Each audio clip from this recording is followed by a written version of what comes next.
সুপ্রিয় দর্শক, সোশ্যাল ইসলামী bank PLC নিবেদিত 7 দিন অনুষ্ঠানে সবাইকে সাদর আমন্ত্রণ। বাংলাদেশের রাজনৈতিক সংস্কৃতিতে একটা বড় পরিবর্তন এসেছিল ৭১-এ বাংলাদেশ নামক রাষ্ট্র গঠনের মধ্যে দিয়ে। এরপর নানা পট পরিবর্তনের মধ্যে দিয়ে দেশটি ৫৩ বছর পার করল। গত জুলাইয়ের মাঝামাঝি থেকে কোটা সংস্কার আন্দোলনকে কেন্দ্র করে এক দফা এক দাবি ওঠে সরকার পতনের।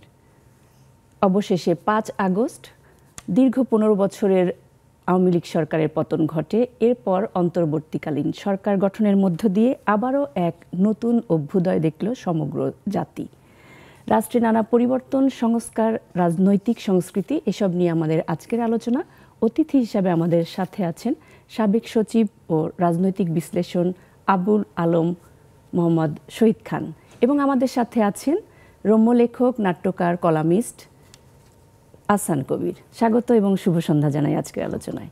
দর্শক, রাজনীতির সংস্কৃতি বিষয়টি নিয়ে আলোচনার পুরোটা সময় আপনারা আমাদের সাথে থাকবেন। আমরা জানিয়ে দিচ্ছি অনুষ্ঠানটি একই সাথে নেক্সাস টেলিভিশনের ফেসবুক পেজ এবং ইউটিউব থেকে দেখতে পাবেন। আলোচনায় চলে যাব। শুরুতেই আমার স্যার শহীদ খান, আপনার কাছ থেকে আমার প্রশ্ন থাকবে যে আমরা এই যে দেখি রাজনীতির আমরা সন্ত্রাস, গুম, হত্যা, দুর্নীতি, নানান ধরনের বিষয়গুলো আমরা দেখি, একজন রাজনৈতিক বিশ্লেষক হিসাবে আপনার কাছ থেকে শুরুতেই জিজ্ঞাসা যে আমাদের রাজনীতির সংস্কৃতি কি এরকমই নাকি আসলে? না, আমি এখনও শেখার চেষ্টা করছি। যৌবনে রাজনৈতিক কর্মী ছিলাম, তো এখন দেখছি, এখনও শিখছি। আসলে বিশ্লেষণ করার মতো ক্ষমতা পাইনি এখনও। কি বিশ্লেষণ করব? যে আপনি যেটা বলছেন রাজনৈতিক সংস্কৃতি, এটা বলবেন নাকি বলবেন সংস্কৃতিহীন রাজনীতি? আপনি যেখান থেকে শুরু করলেন ৭১ থেকে যদি এই পর্যন্ত আসি ২৪ পর্যন্ত, তাহলে ৭১, ৭৭, ৭৮, ৯০, ২০০৬, ২০২৪, যারাই বিদায় নিলেন প্রত্যেকের একটা করে তকমা দিয়ে দেওয়া হলো যে খুনি, সবাই খুনি। এবং এই যে খুনি তকমা নিয়ে বিদায় নেওয়া, এর থেকে একটা জিনিস বোঝা যায় যে কোথাও একটা বড় ধরনের ভুল আছে রাজনীতিবিদদের। কারণ এই সময়কালে তো একটা দল ক্ষমতায় ছিল না, বিভিন্ন দল ছিল, বিশেষ করে বিএনপি, আওয়ামী লীগ ছিল এবং সামরিক সরকার ছিল। এইটাই শাসন ক্ষমতায় যারা ছিলেন তাদের প্রত্যেকেই একটা করে তকমা নিয়ে গেছেন, স্বৈরাচারী, খুনি, দুর্নীতিবাজ। কেউ এই তকমা থেকে বের হতে পারেননি। সেই জন্য আমি আসলে হতাশ, ব্যথিত, লজ্জিত এবং বিব্রত বোধ করছি আপনার সাথে কথা বলতে। দুঃখিত বোধ করছি। আমাদের নেতাদের যে স্বৈরাচারী মনোভাব, তাদের যে সামন্ততান্ত্রিক চলাফেরা এবং আচরণ, সেটাই তো আমাদের রাজনীতির একেবারে ১২টা বাজিয়ে দিয়েছে। আপনি দলের দিকে খেয়াল করেন, যে কোনো রাজনৈতিক দলের তাদের যে গঠনতন্ত্র আছে বা তাদের যে সংবিধান আছে, সেই গঠনতন্ত্রে দেখবেন যে এটা কোনো গণতান্ত্রিক গঠনতন্ত্র না। এই গঠনতন্ত্রে আছে যে এই সব বিষয়ে, রাজনৈতিক বিষয়, সাংগঠনিক বিষয়, যে কোনো বিষয়ে সিদ্ধান্ত গ্রহণের ক্ষমতা সভাপতি যিনি থাকবেন তার। বিশেষ করে জাতীয় পার্টি এবং বিএনপির গঠনতন্ত্র একদম ব্ল্যাক অ্যান্ড হোয়াইট আছে। আওয়ামী লীগের গঠনতন্ত্রে এরকম কথা লেখা নেই, কিন্তু আমরা কি দেখলাম?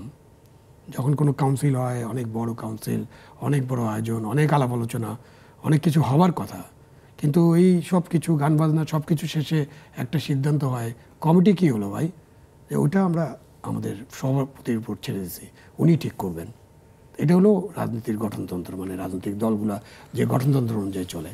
মানে এই রাজনৈতিক দলগুলোর গঠনতন্ত্র কোনোভাবেই গণতান্ত্রিক না।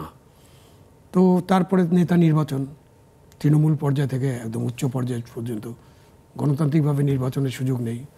তারপরে ধরেন যে তাদেরকে যে নমিনেশন দেবে, নির্বাচন করবে, সেটা পার্লামেন্ট নির্বাচন হোক, উপজেলা নির্বাচন হোক, সিটি কর্পোরেশন হোক, মিউনিসিপ্যালিটি হোক, আর ইউনিয়ন পরিষদ নির্বাচন হোক, ওখানেও কোনো গণতন্ত্র নাই। তো সুতরাং আমরা মনে হয়, এবং ৯০ সালে একটা বড় অভ্যুত্থান হয়েছিল, যেটা একটা বড় পালাবদল ছিল, এবং সেখান থেকে স্বৈরাচারী এরশাদ সরকারের পতন হয়েছিল। এখন মাঝে মাঝে মনে হয় যে এরশাদকে স্বৈরাচার বলাটা কতটা সঙ্গত হবে। মানে এরকম একটা প্রশ্ন কেউ কেউ মাঝে মাঝে করেন যে সেই সময় স্বৈরাচার কেমন ছিল আর এখন কেমন স্বৈরাচার দেখলেন। তো তখন ধরেন যে ৩ জোটের একটা রূপরেখা হলো, সবাই মিলে ঠিক করলাম যে এখন থেকে সরকার পরিবর্তন, আর কোনো স্বৈরাচার হবে না, এখন থেকে শান্তিপূর্ণ উপায় সরকার পরিবর্তন হবে। একটা জিনিস ঠিক করা হলো যে একটা তত্ত্বাবধায়ক সরকার থাকবে যাদের অধীনে নির্বাচন হবে, যতদিন পর্যন্ত রাজনৈতিক দলগুলো নিজেরা ভালো নির্বাচন করার মতো পরিবেশ সৃষ্টি করতে পারবে না। তো আমরা বিশ্বাস করলাম, মানে জনগণ বিশ্বাস করলো তাদের এই কথাবার্তায়। বড় দুটো দলকে বিশ্বাস করলো এবং আরও অনেক ছোট ছোট দল ছিল তাদেরকেও বিশ্বাস করলো। তো ছোট ছোট রাজনৈতিক দলগুলোর আসলে করার কিছু থাকে না, তারা ওই পিছনে পিছনে থাকেন, হয় এই নৌকায় উঠেন অথবা ওই শীষে উঠেন অথবা ওই আমব্রেলার নিচে অথবা আরেকটা আমব্রেলার নিচে তারা যান। পট পরিবর্তনের মধ্য দিয়ে তারা নিজেদের রূপটাও পরিবর্তন করে ঠিক করেন। তো সেখানে কি হয়ে গেল যে আমরা এগুলো মানলাম না, তিনজোটের রূপরেখা টেখা গেলে আমরা বিশ্বাস করলাম না, মানলাম না, এবং আমরা আমাদের মতো চলতে থাকলাম। চলতে চলতে আবার আমরা আরও বড় স্বৈরাচার হয়ে গেলাম। তো এই যে আমরা মানি না কিছু, আমরা বলি না কিছু, মুখে যা বলি সেটা বিশ্বাস করি না, তো তাতে এখন একটা জিনিস প্রমাণিত, 2024 সালে এটা প্রমাণিত হয়েছে, যেসব দলের গঠনতন্ত্র গণতান্ত্রিক না, যেসব দলের নেতারা যারা পরিচালনা করলেন, দায়িত্ব নেতাদের নিতে হবে, আর বাকিরা তো তাদেরকে ফলো করেন, তারা গণতান্ত্রিক সংস্কৃতিতে বিশ্বাস করেন না, তাদের মধ্যে সামন্ততান্ত্রিক কথাবার্তা চলে এবং তারা ওইটাতে বিশ্বাস করেন, কদমমুখী সংস্কৃতিতে বিশ্বাস করেন, হ্যাঁ উনি যা বলবেন সেটাই করতে হবে এটাতে বিশ্বাস করেন, তাদের দ্বারা আসলে গণতান্ত্রিক বাংলাদেশ, মানবিক বাংলাদেশ, অসাম্প্রদায়িক বাংলাদেশ করা সম্ভব না। এটা একটা উপসংহার হতে পারে। তাহলে আপনি জিজ্ঞেস করতে পারেন তাহলে কি হবে? এখন তাদের সংস্কৃতিটা পরিবর্তন করতে হবে, তাদেরকে আগে নিজেদের গণতান্ত্রিক কি হবে আমরা এই বিষয়ে আমরা একটু পরে শুনবো। আমরা আহসান কবির আপনার কাছ থেকে জানবো যে এই যে স্যার বলছিলেন সংস্কৃতিহীন রাজনীতিতে আমরা পৌঁছে গেছি, তো এই বিষয়টি নিয়ে আপনার মন্তব্য একটু শুনবো, এবং আমরা যেটা জানতে চাচ্ছিলাম যে আসলে আমাদের সংস্কৃতির রূপটা এই ধরনের হয়ে গেল কি করে। ঐতিহ্য বলে একটা জিনিস আছে, হেরিডিটিক্যাল, আমি এই কথাটা বলবো যে ঐতিহ্যগতভাবে আমরা এটা পাইনি। কারণ আমাদের নিকট অতীতে 200 বা 300 বছরের অভিজ্ঞতায় আমরা ব্রিটিশদের পেয়েছি। তো ব্রিটিশরা আসলে ডিভাইড অ্যান্ড রুল করতো, দাবায় রাখতো, ঠিক তেমনিভাবে পাকিস্তানিরা ঠিক একই কাজ করেছে। তো সেটা যদি হয়, সেখান থেকে ধারাবাহিকতা আমরা স্বাধীনতা পাবার পরেও আমরা ঠিক কাজটা করেছি, এবং সেখানে প্রথম সংস্কৃতির বিভাজন হয়েছিল। স্বাধীনতা যদি আমাকে মুক্ত করে দেয়, আমাকে সব সত্য কথা বলতে শেখায়, আমি অন্তরে কি ধারণ করছি সেটা যদি আমাকে বলতে শেখায়, তো সেখান থেকেই হয়নি। যে মুক্তিযোদ্ধারা দেশ স্বাধীন করেছিলেন, প্রথমে বিভাজিত হয়েছিলেন তারাই, এবং যে জাসদের জন্ম হয় হয়তো বা বাংলাদেশ স্বাধীন হওয়ার 6-7-8 মাসের মধ্যে, আবু আলম শহীদ খান ভাই আরও ভালো বলতে পারবেন, কারণ সেই পুরো উত্তর সময়ের সাথে উনি ছিলেন। তো সেই সময় ওনারা বিভাজিত হয়েছিলেন। তো সেখানেও আজকে যে রাজনৈতিক সংস্কৃতি আমরা দেখছি, সেখানেও ছিলেন। আমার একটা বই আছে বঙ্গবন্ধুর, এই যে 14-15-16 আগস্ট 1975 নিয়ে লেখা, বাড়ি নম্বর 677। তো ওখানে মেজর হাফিজের একটা ঘটনা আছে। তো সেটা হচ্ছে যে ওনার বাবা নির্বাচনে দাঁড়িয়েছিলেন। তো সেই সময় উনি মনোনয়ন জমা দিতে পারেননি, কারণ আটকে রাখা হয়েছিল। বঙ্গবন্ধু শেখ মুজিবুর রহমান কিন্তু ওই আসন থেকেই নির্বাচন করেছিলেন, এবং উনি বিনা প্রতিদ্বন্দ্বিতায় নির্বাচিত হন। তো সেটা একটা আছে। তারপরে ওই সময়ও যে সিরাজ শিকদার মারা গিয়েছিলেন, এবং জাসদের অনেক কর্মী মারা গিয়েছেন, হত্যার অভিযোগ কিন্তু তখনও ছিল। এবার সামরিক শাসনের মাধ্যমে আমরা যেটা দেখলাম, পট পরিবর্তন হলো এবং বঙ্গবন্ধুকে নির্মম নৃশংসভাবে মেরে ফেলা হলো। আচ্ছা, এখন যিনি আসলেন, যারা আসলেন, তারাও কি গণতন্ত্রের পক্ষে ছিলেন? তারা ক্যান্টনমেন্টে দল গঠন করলেন, এবং যত রকম বিভীষিকাময় জিনিস আছে, সামরিক আরও কিছু কু হয়েছিল তখন, এবং তাদেরকে নির্মমভাবে ফাঁসি দেওয়া, এই জিনিসগুলো কিন্তু ট্র্যাডিশনাল। এরপরে আসেন এরশাদ, খুনের বদলে খুন, আমরা যে বিষয়টা দেখে আসছি। এবার এরশাদ একই জিনিস। 82 সালে উনি ক্ষমতায় আসলেন, 83 সালে উনি ছাত্র আন্দোলনের উপরে ট্রাক উঠাই দিলেন, ছাত্র মিছিলের উপরে, এবং সেই যে শুরু হলো 90 সাল পর্যন্ত ওনার ক্ষমতায় আঁকড়ে থাকা এবং মানুষকে দাবিয়ে রাখা, দমায় রাখা এবং ক্ষমতায় টিকে থাকা কোনো না কোনোভাবে, এইটাই তোমার রাজনৈতিক সংস্কৃতি। আমি এর বাইরে তো যাইতে পারি নাই। এখন 91 সালে আসলেন, সবচেয়ে ভালো বা ফেয়ার ইলেকশন যদি ধরা হয়, তাহলে 91 সালের নির্বাচনকে ধরা হয়, বা 96 সালের নির্বাচনকে ধরা হয়, 2001-এ। কিন্তু তখন আওয়ামী লীগ এবং বিএনপি পাওয়ারে আসার পরে ওনারা কিন্তু ক্ষমতায় টিকে থাকারই চেষ্টা করেছিলেন, এর বাইরে ওনারা কখনো যান নাই, যেতে চান নাই। এবং সবাই এসে এটাই ভাবলেন, ক্ষমতাটা আমার, আমি এটা ভোগ করব, অন্য কাউকে ভোগ করতে দেব না। তো আমরা তো ছোটকাল থেকে এই সংস্কৃতির বাইরে কেউ যেতে পারবে সেই বিশ্বাস তোমাদের মধ্যে নাই। এবং সর্বশেষ আমাকে মুক্ত করে দেওয়া হলো। আমি এই যে এতগুলো ছেলে মারা গেল, খুবই আশাবাদী আমি, কারণ নতুনদের উপরে আমি সবসময় আশাবাদী। কিন্তু আমি একটা লেখা লিখেছিলাম যেটি আজকে ছাপা হয়েছে এবং এখনও আছে। তো সেই লেখাটা আমি বলেছিলাম যে আমার বাবা এবং চাচার পক্ষ থেকে যারা স্বাধীনতার জন্য মুক্তিযুদ্ধে অংশগ্রহণ করেছিলেন বঙ্গবন্ধুর আহ্বানে সাড়া দিয়ে, তো এই দুইটা মানুষের পক্ষ থেকে আমি দুটো গোলাপ এবং আমার ভাই কার্টুনিস্ট কিশোর, এই দুজনের পক্ষ থেকে আমি 32 নম্বরে যাব। আমি গিয়েছিলাম, কিন্তু আমি ঢুকতে আপনি পারিনি। যেটা বললেন যে এই যে তাকে অনুসরণ করে কিন্তু ছাত্র জনতা রাজনীতিতে করলো এবং বিপ্লব ঘটালো, তো সেখানে আমরা আবারও বৈষম্য কিছুটা দেখতে পাচ্ছি যে 32 নম্বর বাড়ি, আপনি যেটা বললেন বাড়ি নম্বর 677, সেখানে পোড়ানো হলো, আমরা পোড়ানো সেই গন্ধটা এখনো যায়নি। তো এবং মানে যেটা আমাদের বাংলাদেশ এবং ইতিহাসের প্রতীক যদি ধরি, তাহলে সেই প্রতীককে ঘিরে এখন এক ধরনের আমরা যেতে পারছি না, বা এই জায়গাটা আমরা এই পরিস্থিতির তৈরির পেছনে স্যার কি বলবেন? না, এখন তো আপনি মানে যেটা হলো যে ভয় ভেঙে গেছে, আমরা সবাই মুক্ত। কেউ কেউ এটাকে দ্বিতীয় স্বাধীনতাও বলে ফেলেছেন অলরেডি।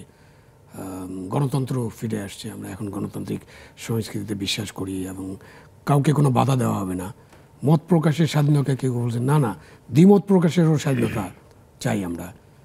মত প্রকাশের স্বাধীনতার মধ্যেই মত প্রকাশ থাকে, তারপরে বলছেন না দ্বিমত করার স্বাধীনতা দিতে হবে। কিন্তু আপনি গতকাল থেকে আজ পর্যন্ত যেটা উনি বর্ণনা করলেন যে ওখানে কাউকে ঢুকতে দেব না, আপনি জাতীয় শোক দিবসের যে ছুটি ছিল সেটা এক্সিকিউটিভ অর্ডারে ছিল, বাতিল করে দিয়েছেন। এটা গভর্নমেন্ট করতেই পারে, এটা গভর্নমেন্টের সেই যে গভর্নমেন্ট থাকবে তাদের দায়িত্ব এবং তারা এই সিদ্ধান্ত নিতেই পারেন। কিন্তু কোনো ব্যক্তি বা কোনো গোষ্ঠী বা কেউ যদি ভালোবাসা থেকে শোক প্রকাশ করতে চায়, তাকে আপনি বাধা দেবেন কিভাবে? এমনকি তাদের ওখানে নাকি মোবাইল চেক করা হয়েছে, মানুষের চেক করে করে পিটানো হয়েছে। এই জিনিসটা তো এই যে সরকার চলে গেল, যাকে স্বৈরাচার বলে আমরা বিদায় করে দিলাম, সেই সরকারের আমলে পুলিশ করতো, পুলিশের সাথে আবার ছাত্রলীগ যুবলীগ তারাও থাকতো। এগুলো নিয়ে মিডিয়াতে অনেক কথা হয়েছে, ছবি ছাপা হয়েছে এবং আমরা তখনও এগুলোর প্রতিবাদ করেছি যে এটা আমাদের যে হিউম্যান রাইটস, আমাদের সংবিধানের সংবিধান বিরোধী কাজগুলো, এটা পুলিশের কাজ। আর পুলিশ তো ধরেন এরকম কাজ করেই থাকে, যে কারণে আজকে পুলিশের রিফর্মের কথা আসছে, যে কারণে পুলিশ এত বছরের সংগঠন, শতাব্দী প্রাচীন সংগঠন হিসাবে পুলিশ আজকে জনগণের আস্থা হারিয়েছে। পুলিশ স্টেশনগুলো জ্বলে পুড়ে ছারখার হয়ে গেছে, সেটাও তো একটা ঘটনা। এবং এই 200 বছর পরে এরকম ঘটনা ঘটছে, তারও বেশি সময় পরে, সেই 1861 সালের পরে 2024 এরকম ঘটনা ঘটলো। তো এই ধরনের খারাপ কাজ আরও অনেক কাজ ছিল যেটা তারা করছেন, গুলি করেছেন, তাদের কাছে লেথাল উইপন ছিল। হ্যাঁ, AK-47 পুলিশকে কেন দিতে হবে? হ্যাঁ, LMG কেন থাকবে তাদের কাছে? মানে তাদের যা কাজ, সেই কাজ করার জন্য প্রয়োজনীয় অনেক কিছুই তাদের কাছে থাকবে, কিন্তু এমন একটা লেথাল উইপন দিবেন যে উইপন ফায়ার করলেই মানুষ মারা যাবে। তাদের কাছে হেলিকপ্টার থাকবে, হেলিকপ্টার থেকে তারা গুলি করবেন জনতার উপরে, শিশুরা মারা যাবে। তো এই যে কাজগুলো ঘটেছে, এগুলো তো সবাই আমরা নিন্দা করছি, প্রতিবাদ করছি, এবং এই প্রতিবাদ, নিন্দা, বিক্ষোভ, ক্ষোভ, এবং এটা চূড়ান্ত রূপ কী হলো যে একজন প্রধানমন্ত্রীকে দেশ ছেড়ে চলে যেতে হলো। এখানে আপনি যে কাজগুলো অতীতে হয়েছিল সেটার যদি পুনরাবৃত্তি হয়, তাহলে আপনি এখন মানে আমরা কি ভয় সংস্কৃতি থেকে মুক্ত হয়েছে কিনা? আমাকে এখন আমার ফ্যামিলি, ইভেন গত সরকারের আমলে, স্বৈরাচারের আমলে, তখন আমি অনেক কথা বলতাম টিভিতে এসে, তো তখন বলতো যে তুমি একটু সাবধান থাকো, তোমাকে জেলখানায় যেতে হতে পারে, তোমাকে আয়নাঘরে যেতে হতে পারে, এটা বলতো। তো সেটা একটা ধরেন ফর্মাল ব্যাপার ছিল যে ধরে একটু জেলখানায় নিয়ে যাবে। এখন বলে যে তুমি আর কথাই বলতে যেও না, কারণ এখন তোমার বাসার মধ্যে যে আগুন লাগিয়ে দেবে। মানে এই যে তফাৎটার মতো, এই যে তাদের যে মনের মধ্যে এই ভয়টা ঢুকে গেছে, এইটা তো হওয়ার কথা ছিল না, বরঞ্চ উল্টা হওয়ার কথা ছিল যে আমরা সবাই মিলে একটা পরিবেশ পাবো, যে পরিবেশে আমরা খারাপকে খারাপ বলতে পারবো, ভালোকে ভালো বলতে পারবো, সাদাকে সাদা বলতে পারবো, কালোকে কালো বলতে পারবো। এটা কি হলো যে আপনি একটা বানালেন আর কি, এটা আগেও বানানো হতো।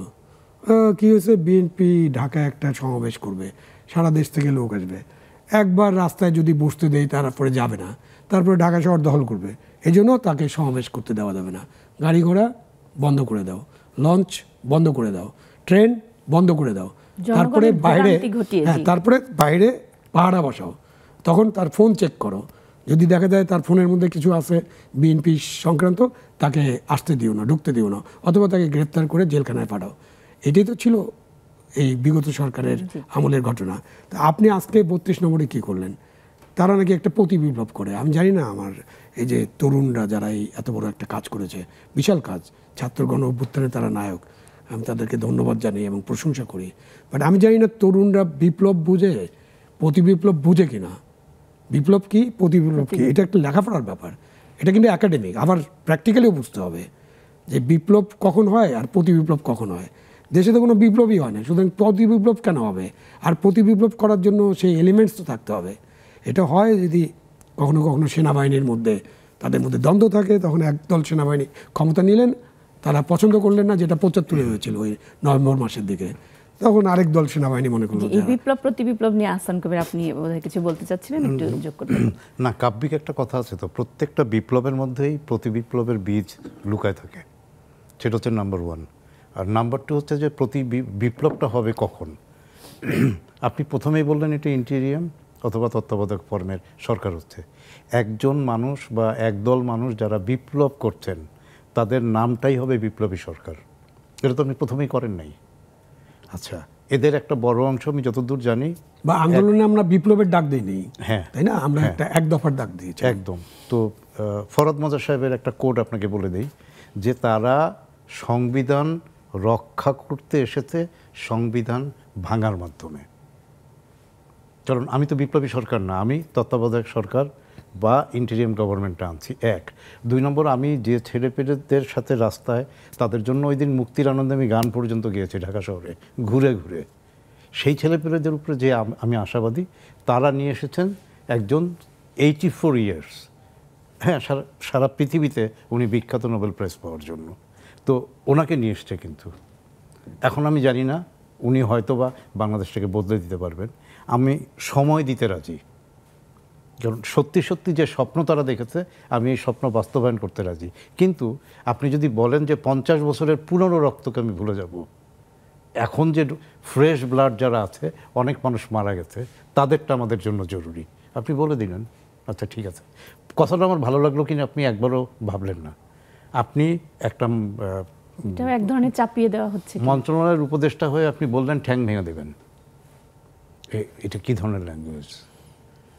আমি তো এটা আশা করিনি। এটা আমার কাছে ভয় লাগে। আমার কাছে মনে হয়েছে রাজনীতিতে যে ভয় সংস্কৃতি, দাবায় রাখার সংস্কৃতি, সেইটাই কোনো না কোনো ফরম্যাটে ওনারা করেছেন। এবং একই কথা, যখন ছাত্রলীগ করতো, যুবলীগ করতো, আওয়ামী লীগ করতো, তখন বলা হতো যে আমাদের দলের কেউ করে নাই, ঘাপটি মেরে লুকিয়ে থাকা সন্ত্রাসীটা করছে।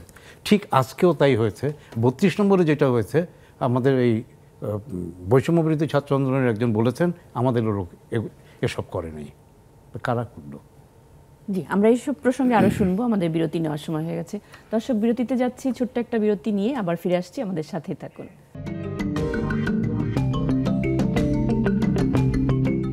দর্শক, বিরতির পর আবারও আমন্ত্রণ 7 দিনের আজকের আলোচনায়। রাজনীতির সংস্কৃতি বিষয়টি নিয়ে আলোচনায় আমাদের সাথে আছেন আবু আলম মোহাম্মদ শহীদ খান এবং আহসান কবির। আমি যে প্রসঙ্গে ছিলাম, আহসান কবির, আপনি বলছিলেন যে ছাত্র জনতার যে স্বপ্ন, নতুন স্বাধীনতা, নতুন সরকার, সবটা নিয়ে আপনি বলছিলেন, এবং তার মধ্যে আবার তৃতীয় পক্ষের একটা বিষয় আমরা দেখতে পাচ্ছি, সেই প্রসঙ্গে শুনতে চাই। হ্যাঁ, আমি তো প্রথমেই বলে নিয়েছি আমি আশাবাদী এবং প্রচুর সময় দিতে রাজি।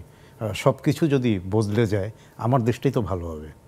তো সেইখানে আমি আশাবাদী। কিন্তু এই যে একই রকম প্র্যাকটিস আমরা দেখছি, যে আজকে 32 নম্বরে বাধা দেওয়া হয়েছে, ওরা বলছে যেটা আমরা করিনি, অন্য কেউ করেছে।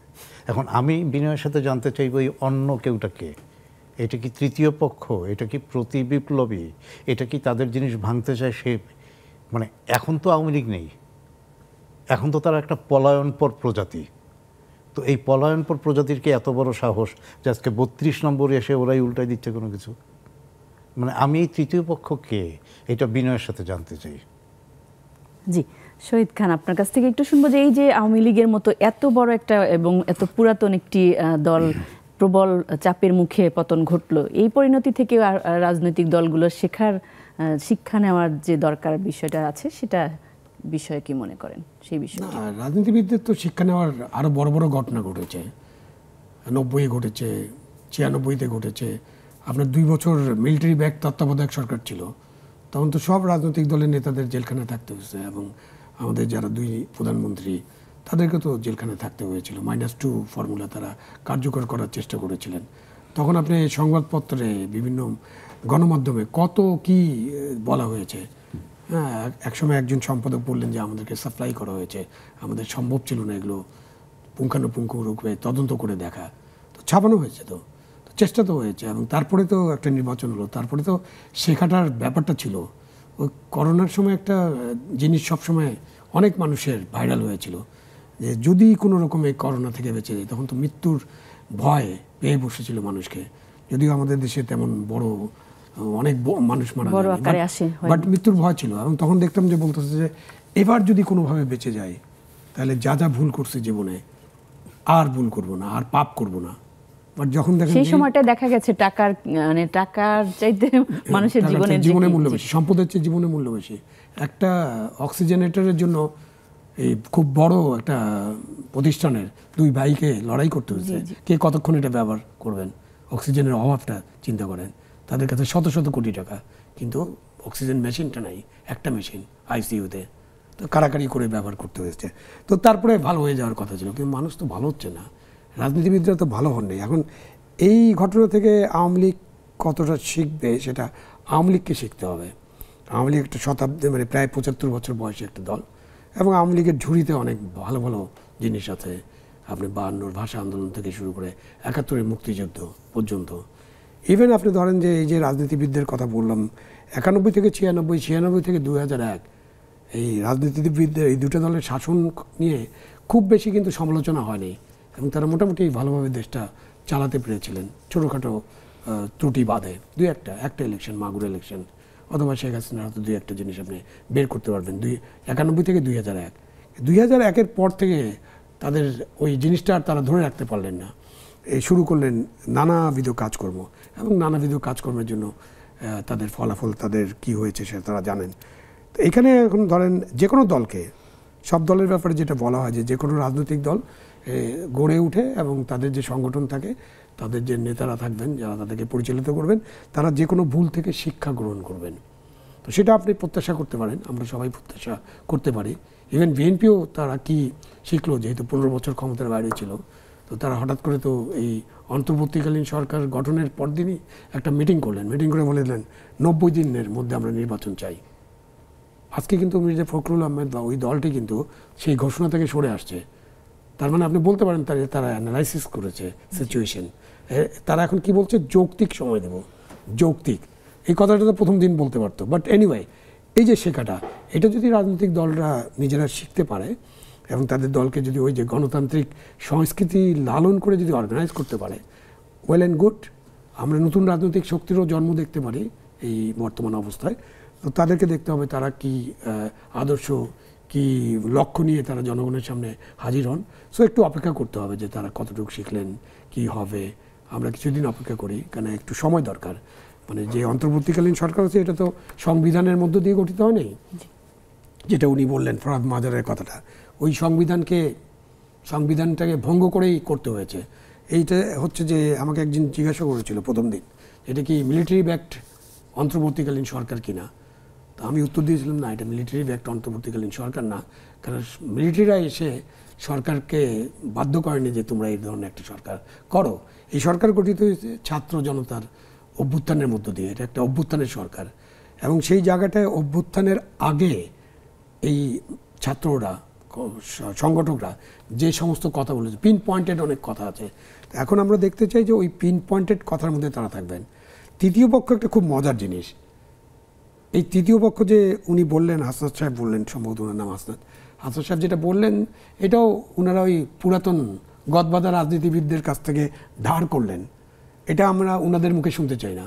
যখনই দেখবেন একটা সরকারের কোনো রকম মানে আর কিছু পাচ্ছে না, ওই যে থার্ড পার্টি এটা করতেছে, ঢুকে পড়েছে, এজেন্ট প্রভোকেটর, কাউয়া, হাইব্রিড, অনেক রকম কথাবার্তা ওনারা বলেন। তো এখানে তৃতীয় পক্ষ না, তৃতীয় পক্ষ, চতুর্থ পক্ষ, পঞ্চম পক্ষ খোঁজার কোনো দরকার নেই। এখন তো তাহলে ভিডিও আছে, আজকেরও কিন্তু অনেক ভিডিও আছে, এবং কেউ কেউ তো অনেক উৎসাহ নিয়ে এগুলো পোস্ট করছেন। যারা ওখানে নাগিন ডান্স করছেন বা লুঙ্গি ডান্স করছেন, তারাও কিন্তু উৎসাহ নিয়ে পোস্ট করছেন। আমি ওইসব পোস্ট সোশ্যাল নেটওয়ার্কে দেখি ২-১টা। সো পোস্টগুলো থেকে বের করেন, এটা তো জনগণের ক্ষমতা আছে বের করে তাদেরকে নিয়ে আসেন, জিজ্ঞেস করেন তোমরা এটা করছো কিনা, কোন পক্ষ তোমাদেরকে এখানে হাজির করেছিল, তাহলে মানুষ পরিষ্কার হবে।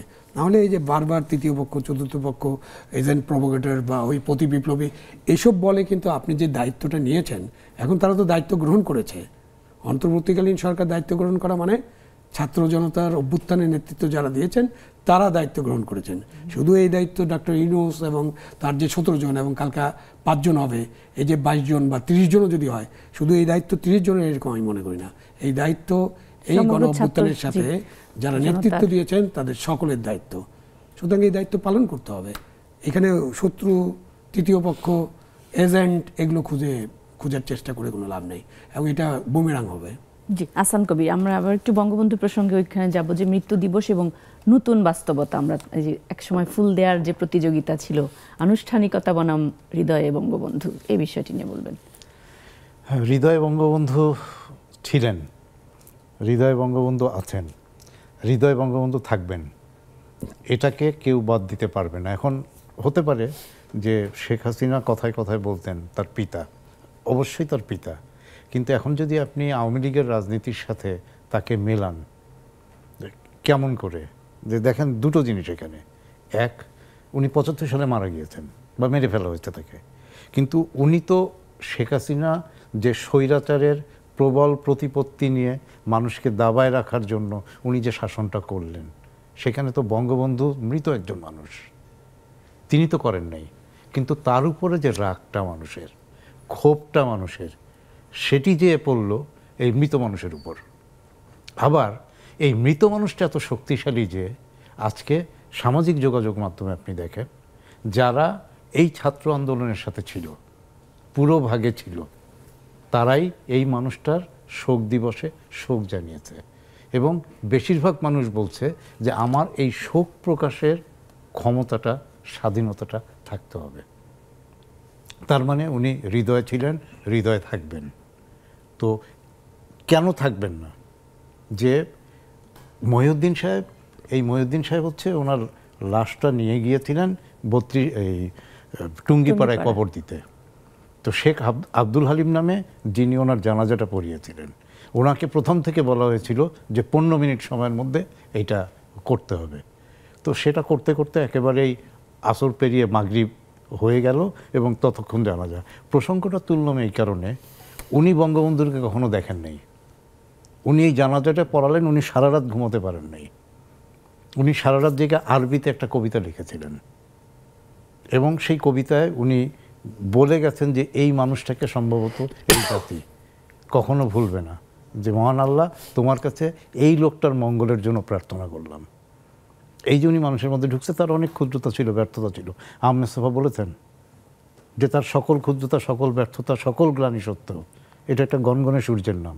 আজ থেকে বহু বছর পরে এক বাবা তার ছেলেকে এই সূর্যটা দেখিয়ে বলবে এইটার নাম সূর্যটার নাম বঙ্গবন্ধু শেখ মুজিবুর রহমান। উনি হৃদয়ে থাকবেন। ইভেন শেষ কথা এরকম করে বলে দিই, আপনি অনেক বিতর্ক করতে পারবেন, তাকেও আপনি স্বাধীনতা চান কি চান নাই এর মাঝখানে ফেলতে পারবেন, কিন্তু 72-এর 10ই জানুয়ারি পর্যন্ত উনি ফিরে আসা পর্যন্ত উনি মহানায়ক ছিলেন। বাংলাদেশের স্বাধীনতা সংগ্রামে উনি সবচেয়ে বেশি প্রয়োজনীয় একজন মানুষ ছিলেন, এটা অস্বীকার করতে পারবেন না। এই প্রসঙ্গে আমি মোহাম্মদ শহীদুল খান আপনার কাছ থেকে একটু শুনবো, বিরতি নিয়ে আসছি। দর্শক, বিরতিতে যাচ্ছি, ফিরে আসছি একটু পরে, সাথে থাকুন।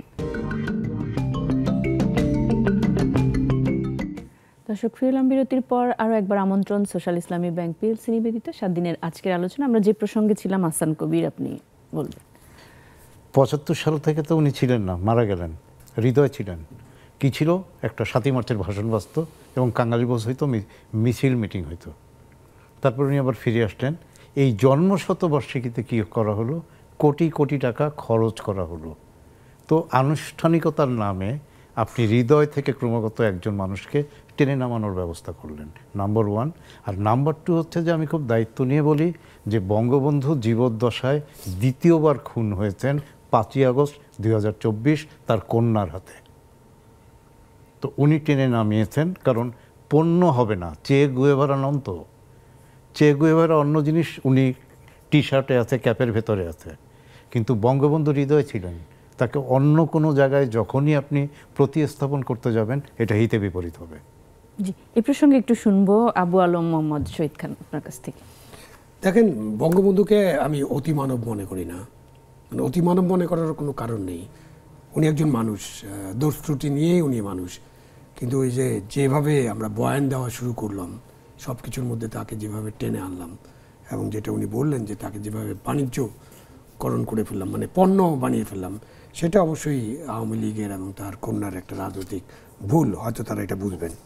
তবে বাঙালির মুক্তি সংগ্রাম কিন্তু বঙ্গবন্ধু ছাড়া হতো না। বাঙালি জাতির মুক্তিও হতো না, বাংলাদেশ হতো না, বাংলাদেশে এই পতাকা হতো না, এবং আমরা এখন যে বসে আলাপ আলোচনা করছি কতিপয় মানুষ, এবং যারা এই সচিবালয়ে বসেন, যারা এখন অন্তর্বর্তীকালীন সরকারে আছেন, যারা সেনাবাহিনীর উচ্চ পর্যায়ে আছেন, সব জায়গায় একেবারে সাধারণ মানুষ যারা আপনার চাকরি বাকরি করছেন, বাংলাদেশ না হলে কিন্তু আমাদের এই অবস্থা হতো না। আমি রেল স্টেশনের পাশে মানুষ হয়েছি, তাহলে ওই রেল স্টেশনে আমি 60-এর দশকে কী দেখেছি, ওখানে কুলি সব উর্দুভাষী, কুলির সর্দার সে উর্দুভাষী, ওখানকার বড়বাবু মানে স্টেশন মাস্টার সে উর্দুভাষী, ওখানকার ছোট বাবুরা 3-4টা স্টেশন মাস্টার থাকে সব উর্দুভাষী, ওখানকার মালবাবু মানে হচ্ছে যে ওই গুডস ক্লার্ক সেও উর্দুভাষী, 1-2জন বাঙালিকে দেখতাম, গার্ড 95% উর্দুভাষী, ড্রাইভার 100% উর্দুভাষী। এই ছিল 60-এর দশকে বাংলাদেশ, মানে তৎকালীন ইস্ট পাকিস্তান, এবং আরও অন্যান্য জায়গায় তো আছে, এটা হিসাব আছে কত বঞ্চনার মধ্যে আমরা ছিলাম। তো ওইখান থেকে আমরা যা আছে এখন যাই করতেছি, এটার কিন্তু রূপকার উনি। সুতরাং ওনাকে 48 সালের থেকে 10ই জানুয়ারি পর্যন্ত ওনার একটা এরা, যে এরাটাকে ওইভাবে বিবেচনা করতে হবে। 10ই জানুয়ারির পর উনি ফিরে আসলেন, ফিরে আসার পর উনি যখন শাসন ক্ষমতায় আসলেন, তখন তার শাসন ক্ষমতায় থাকার কারণে ত্রুটি বিচ্যুতি হয়েছে, এটা স্বীকার করতে হবে। তো খুদে একটা উনি বলেছেন অলরেডি, বাকশাল করা একটা বড় ধরনের ডিপার্চার। একটা গণতন্ত্রের জন্য সারা জীবন সংগ্রাম করা মানুষ, 12-13 বছর জেলে থাকা মানুষ হঠাৎ করে এখানে একদলীয় শাসন করবে, হঠাৎ করে এখানে সব পত্রিকা বাতিল করে দেবে, এগুলো হলো ডিপার্চার। এগুলো নিয়েই বঙ্গবন্ধুকে আলোচনা করতে হবে। বাট বঙ্গবন্ধুকে আপনি কখনো একেবারে ছুঁড়ে ফেলে দিতে পারবেন না। হৃদয় থাকবে অনেক মানুষের, এবং এদের আর আজকে যারা আছে এই প্রজন্ম, তাদের হৃদয়ে থাকবে। সুতরাং ওইখানে আপনি বঙ্গবন্ধুকে নিয়ে আলোচনা এগুলো চলতে থাকবে, বাট তাকে অপমান করা, তাকে ছুঁড়ে ফেলে দেওয়া, তাকে নিয়ে যে কাণ্ড আজকে আমরা করতে যাচ্ছি, এটা করাটা খুব অন্যায় হবে। এটা খুবই অন্যায়, এটা নিন্দা করি আমি, এটা নিন্দা করতে হবে আমাদেরকে। এবং কেউ যদি তাকে ভালোবাসবে। একটা কথা আজকে একজনের স্ট্যাটাস, ঢাকা ইউনিভার্সিটির একজন শিক্ষিকা লিখেছেন, খুব ভালো কথা লিখছেন, যে বঙ্গবন্ধুকে স্মরণ করার জন্য জুলুম করার দরকার নেই, আবার বঙ্গবন্ধুকে স্মরণ করবে কেউ, তার উপরেও জুলুম করার দরকার নেই। মানে এক জুলুমের বদলে আরেক জুলুম এস্টাবলিশ করার জন্য আমাদের এই যে 500-র বেশি মানুষ যারা মারা গেছেন, যাদের মধ্যে আগে যারা মারা গেছেন 5ই আগস্টের আগে যারা রক্ত দিয়েছেন, যে ছাত্র জনতা, সাধারণ মানুষ, খেটে খাওয়া মানুষ, তাদের রক্ত জুলুমের বদলে জুলুম প্রতিষ্ঠার জন্য হয়নি। সেই মেসেজটা ক্লিয়ারলি সবাইকে বলতে হবে এবং সজাগ থাকতে হবে। আমি ছাত্র জনতা যারা আছেন, আন্দোলনে ছিলেন, তাদেরকে সজাগ থাকতে বলি, যে তারা সজাগ থাকেন, তারা পাহারা দেন, তারা হেল্প করেন অন্তর্বর্তীকালীন সরকারকে।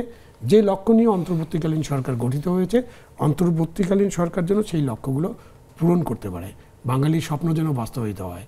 প্রচন্ড ক্ষোভের মুখে আমরা দেখেছি ভাস্কর্যগুলো ভেঙে ফেলা হয়েছে, তার মধ্যে ময়মনসিংহে সেই শশী লজের বিখ্যাত ভেনাসের ইয়েটা রয়েছে, সেই প্রসঙ্গে একটু। জি না, এটা তো হলো যে মানে যারা এটা করতেছে, দুটা কারণ হতে পারে। মানে আমি তো এখন এটা তদন্ত বা এটা গভীর ধর্মী রিপোর্টিং হতে পারতো।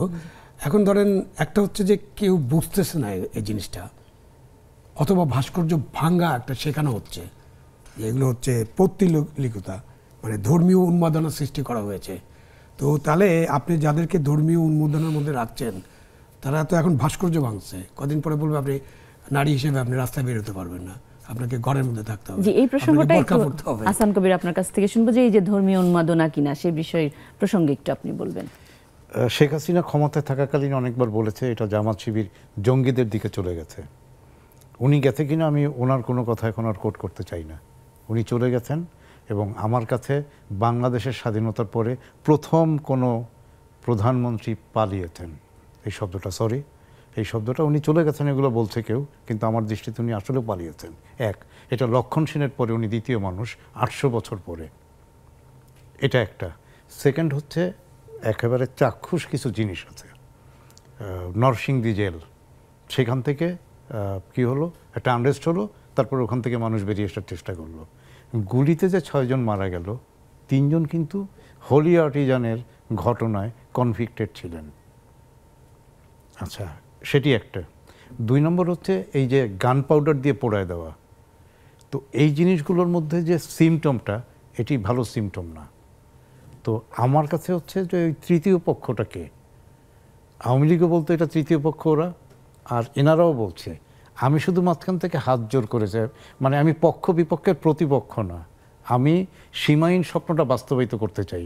এই যে যারা এনেছে এই ছোট ছোট ভাইরা, এদের প্রতি আমি তুমুল আশাবাদী। কিন্তু কথা একটাই, যারা এসব করেছে কোনো না কোনোভাবে এদেরকে খুঁজে বের করতে হবে। দেখেন, এটা এক পক্ষ আমরা দেখছি, এদের মধ্যে কিন্তু আওয়ামী লীগের, ওনারা যখন আওয়ামী লীগ দিয়ে প্রতিহত করার ডাক দিলেন, তখন অনেক আওয়ামী লীগ নেতাকর্মী কিন্তু মারা গেছে, পুলিশ বাহিনীর সদস্যরা মারা গেছে। এদের মৃত্যু নিয়ে কিন্তু কেউ কোনো কথা বলছে না। তারাও তো কোনো মায়ের সন্তান, তাদের কোল খালি হচ্ছে না। তাহলে আমরা আসলে কারাই সুযোগ সন্ধানী, এইটা স্পেসিফিকভাবে জানতে চাই। ওনারা এখন পারবেন, কারণ ওনাদের এখন পর্যন্ত ওনারা কোনো দলবদ্ধ না, দলদাস না। তো তারা গণঅভ্যুত্থানকে ভর করে এখানে এসছেন। আমি মনে করি ওনারা তদন্ত করবেন, প্রয়োজনে জাতিসংঘ আসুক। কিন্তু আমি জানতে চাই যে আমার দেশের এই এত বড় ক্ষতি কারা করলো। জি, আমাদেরও সেটাই দাবি। আমরা আবারও একটি বিরতি নিয়ে ফিরছি। দর্শক, আবারও একটি বিরতিতে যাচ্ছি, ফিরে আসছি একটু পরেই, সাথেই থাকুন।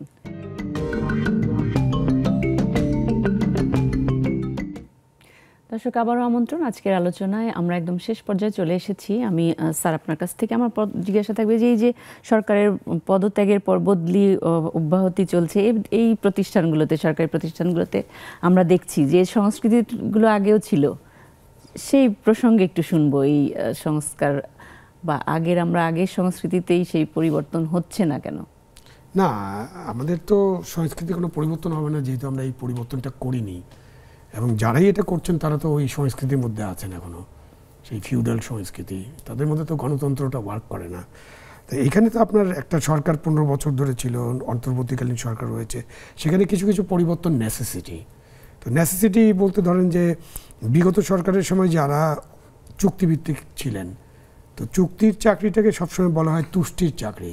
মানে যারা চুক্তিভিত্তিক চাকরি করেন তারা সরকার যেহেতু আছেন, যারা থাকবেন তাদেরকে তুষ্ট করবেন। সেখানে তারা আইন কানুন বিধিবিধান এইসব থেকে বেরিয়ে গিয়ে আরও বেশি কিছু করার চেষ্টা করবেন সরকারের জন্য। সেই কারণে চুক্তিভিত্তিক চাকরি আসলে সবসময় বিরোধিতা করা হয়েছে। মানে কোনো সরকারই যাতে এটা না করে, এটার একটা ব্যবস্থা করতে হবে। তো ওখানে যেমন রাষ্ট্রপতির 10% কোটা আছে, আমরা তো এখন একটা কোটা বিরোধী আন্দোলন করলাম। সো প্রথম দিক করাই উচিত যে ওই 10% নাই, ওই কোটা থাকবে না। কিন্তু এখনও তো আমরা এরকম ঘোষণা পাইনি। আচ্ছা, ঠিক আছে, ওনারা হয়তো চিন্তাভাবনা করবেন। এরপরে যেটা হবে যে চুক্তিভিত্তিক চাকরিগুলো শেষ করতে হবে, যেটা শুরু হয়ে গেছে। কারণ চুক্তিভিত্তিকে যারা আছেন তার কারণে শুধু তুষ্টি যে হয় ওটা না, যারা নিচের থেকে উপরে পদোন্নতি পাওয়ার যোগ্য তারাও আটকে থাকেন। সুতরাং ওইখানে আপনার একটা পরিবর্তন করতে হবে। এই পরিবর্তনগুলো আবার আইন বিধি অনুসরণ করে করতে হবে। আপনি এমন নয় যে আপনি ঘেরাও করে রাখবেন, তারপর একটা পদত্যাগপত্রে সাইন নেবেন, যেটা অনেক ঘটনা ঘটছে। এটা কোনো সিস্টেম না। আমরা তো রাষ্ট্রকে মেরামত করবো, মানে রাষ্ট্রের সিস্টেমটাকে মেরামত করবো, সব সিস্টেম তো ভেঙে দেবো না। সুতরাং সিস্টেমে আপনি আপনার স্বল্পমেয়াদী, মধ্যমেয়াদী এবং দীর্ঘমেয়াদী সংস্কারগুলো করতে হবে। তো আমাদের দেশের প্রশাসন, পুলিশ এবং বিচার বিভাগে সংস্কার খুবই প্রয়োজন, এবং এটা আইনের মধ্যে দিয়ে করতে হবে। যেমন ধরেন 25 বছরে আপনি একজনকে বিদায় করে দিতে পারেন, এটা একটা কালো কানুন ছিল। তো স্বৈরাচার যেভাবে বিদায় করতো ওইভাবে বিদায় করবেন কেন? আপনি মিস্টার এক্স, তুমি এই অন্যায় করেছো, ঠিক আছে, তার বিরুদ্ধে কী হতে পারে? মিস্টার এক্স, তুমি দুর্নীতি করছো, যাও দুর্নীতি দমন ব্যুরোতে তোমার তদন্ত হবে। মিস্টার এক্স, তুমি ফৌজদারি অপরাধ করছো, যে পুলিশ যদি ডাইরেক্ট শুট করে কাউকে মেরে থাকে, ওই যে একটা ছবি আছে না, আপনার একটা ট্যাঙ্কের মতো একটা যন্ত্র থেকে, আর্মার্ড কার থেকে ফেলে দিল, তো এটা তো প্রমাণ আছে। সো তার বিরুদ্ধে এখন খুনের মামলা হবে। মিস্টার এক্স, তুমি শৃঙ্খলা ভঙ্গ করেছো বা অতিরিক্ত করেছো, তোমার বিরুদ্ধে ডিপার্টমেন্টাল প্রসিডিংস হবে। প্রত্যেকটার কিন্তু আইন বিধি আছে, আমরা সব কিছু ভেঙে চুরে দিইনি। সুতরাং আমার প্রস্তাব বা আমার পরামর্শ কেউ শুনবে না, আমার বক্তব্য একজন নাগরিক হিসেবে যে যা কিছু করব আমরা আইনের মধ্যে থাকি, যেহেতু আইনের শাসন প্রতিষ্ঠার জন্যই এতগুলো মানুষ রক্ত দিয়েছে এবং 500-র বেশি 520 জন মানুষ কিন্তু রিপোর্ট করেছে প্রথম আলো। এই সংখ্যা আরও বাড়তে পারে, একদম ফাইনাল না। সেখানে এখন দেখা যাচ্ছে 4 থেকে 6 তারিখের মধ্যে অনেক আওয়ামী লীগের লোকজন মারা গেছে, অনেক পুলিশ মারা গেছে। তো সুতরাং আপনি যখন বিচার করবেন, আপনি যখন এটা তদন্ত করবেন, প্রত্যেকটা মৃত্যুর নির্মোহ নিরপেক্ষ তদন্ত করতে হবে। প্রত্যেকটা মৃত্যুর ঘটনা খুঁচিয়ে একেবারে খুঁড়ে দেখতে হবে যে এই মৃত্যুটা কেন ঘটছে, কোন পরিস্থিতি ছিল, গুলিটা কোত্থেকে আসলো, কী ধরনের গুলি ছিল, হ্যাঁ, আপনাদের পুলিশের আর্মসের গুলি কিনা, নাকি দুষ্কৃতিকারীদের গুলি, হেলিকপ্টার থেকে গুলি করা হয়েছে, সেটা হেলিকপ্টার থেকে করা হয়েছে কিনা। তো হেলিকপ্টারের যারা উড়িয়েছেন তাদের তো কয়টা হেলিকপ্টার উঠছে, খুবই মিনিমাম 4-5টা হেলিকপ্টার হয়তো ব্যবহার করা হয়েছে, বা একই হেলিকপ্টার 2-3 জায়গায় ব্যবহার করা হয়েছে। তা আমরা তো জানি যে ওই হেলিকপ্টারটা কে চালিয়েছেন, ওখানে কোন 3 জন ছিলেন। সো আপনি প্রত্যেককে নিরপেক্ষভাবে নির্মোহভাবে প্রত্যেককে জিজ্ঞাসাবাদ করেন, তদন্ত করে তারপরে ব্যবস্থা নেন। ওই তদন্তটা খুব জরুরি কিন্তু, এই যে এই তদন্তটা। এখন যদি আপনি শুধুমাত্র রাজনৈতিক ডামাডোলের মধ্যে থাকেন যে অমুক মিনিস্টার গ্রেপ্তার হবে, তমুক গ্রেপ্তার হবে, তাহলে জিনিসটা কিন্তু অন্যদিকে চলে যাবে। কেন ওই মিনিস্টার নিজে ওখানে দাঁড়িয়ে থেকে গুলি করে নেই, যদি কেউ করে থাকে তাকে ওটার জন্য ধরেন। বাট আপনি যদি এইটার তদন্ত করতে চান যে দেশের পুরো ব্যবস্থাটা যাতে আর কোনো সময় স্বৈরতান্ত্রিক সরকারের আজ্ঞাবহ যন্ত্র না হয়ে যায়, তাহলে কিন্তু এগুলোতে তদন্তটা খুব মনোযোগের সাথে করতে হবে। এটা জাতিসংঘ আমাদেরকে হেল্প করতে চেয়েছে, তারা তদন্ত করতে আসবেন, তাদেরকে সহায়তা করা। বাট আমি মনে করি আমার দেশের যে ক্যাপাসিটি আছে, সক্ষমতা, পুলিশের বলেন, র্যাবের বলেন, সেনাবাহিনীর বলেন, এবং আমাদের জার্নালিস্টদের যে ক্যাপাসিটি আছে, সব ক্যাপাসিটি ইউজ করলে নিশ্চয়ই আমরা শীঘ্রই সেই ন্যায় বিচারটা আমরা পেয়ে যাব। আমরা আহসান কবির কাছে একটু আমরা জানবো যে এই যে আমরা নানা মতে নানা মানুষের ভিড়ে আমাদের যে রাজনৈতিক সংস্কৃতির সেই সুষ্ঠু পরিবেশ ফিরিয়ে আনার জন্য আসলে কেমন হওয়া উচিত, আপনার মন্তব্যটা একটু শুনতে চাই। ভাই, আশা থাকে কিন্তু হয় না। তো আমি ভাইয়ের এই কথা প্রসঙ্গে ডেভিড বার্গম্যান একটা বলেছেন যে বিএনপি আমলে আওয়ামী লীগের রাজনীতিবিদদের যেভাবে গ্রেফতার করা হতো এবং পুলিশ যেভাবে সোপর্দ করত আদালতে, এই আওয়ামী লীগ আমলে বিএনপি নেতাদের যেমন করা হতো, ঠিক তেমনিভাবে এখন পতিত স্বৈরাচারের 2 মন্ত্রীকে সেইভাবেই পুলিশ কাস্টাডিতে নেওয়া হয়েছে। আমি স্পেসিফিক, জাতিসংঘ আসুক, স্পেসিফিক আমি বলতে চাই, কিন্তু ওই যে সংস্কৃতির ধারাবাহিকতা চাই না, নতুন সংযোজন চাই, শিক্ষা ব্যবস্থায় চাই। কারণ শিক্ষা যেটি ছিল কোনো না কোনোভাবে আওয়ামী লীগ মুক্তবুদ্ধির কথাও অনেকবার বলেছে, কিন্তু তারা কওমি জননী হয়েছেন শেখ হাসিনা হেফাজতের সাথে, তো মিলে তারা ইসলামীকরণ করার চেষ্টা করেছিলেন পাঠ্যপুস্তকে। আমাদের সংস্কৃতিরা রাখে নাই, তারা কোনো না কোনোভাবে বিভাজনের সংস্কৃতিটা চাপিয়ে দেওয়ার চেষ্টা করেছে। তার ফল ভোগ করে কিন্তু উনি দেশ থেকে পালিয়েছেন। কিন্তু শেষমেশ আমরা অনন্ত আশাবাদ, কিন্তু বেদনাটা চাই না। আমরা মানে ওই যে লিখেছিলাম একটা লাইন, হৃদয় খুঁড়ে কিছু বেদনাও রেখো জীবনানন্দের কোটায়। তো সেই কোটা আর না থাকুক। আমি শেষ কথা শুনতে চাই। আমরা বৈষম্যহীন একটা বাংলাদেশে, এই যে ছাত্রছাত্রীদের স্বপ্নের উপর ভর করে বৈষম্যহীন একটা বাংলাদেশে আমার কথা বলার স্বাধীনতা নিয়ে বাঁচতে চাই। জি স্যার, একটু 10 সেকেন্ড আমাদের শেষ কথা।